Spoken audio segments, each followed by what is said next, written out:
Hi, welcome to my channel, Sewing with Mary Rose.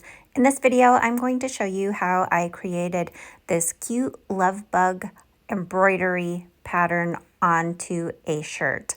So this Monday, which is Valentine's Day, is Pink and Red Day.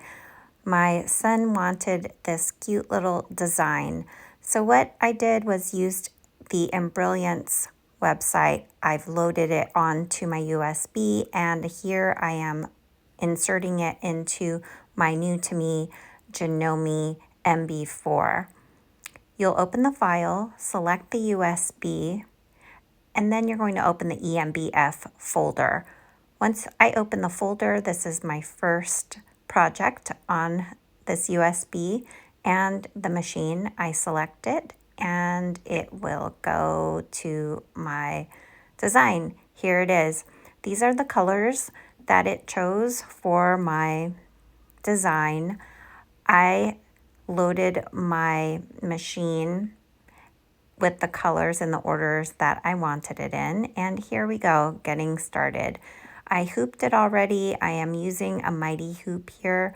I was lucky enough for them to include that in this machine. I do have another video if you're interested in watching it on what my thoughts are about using a pre-loved machine, and that will be linked below. I love this machine. It goes pretty quick, and I also have found that it is a lot smoother than my Brother PE 800. I also have a Viking Husqarvana Topaz 40 that I got recently. This cute little design is almost finished. There you go. It took about 30 minutes to stitch out. If you like this video and want to see more, please hit the subscribe button. Thanks for watching.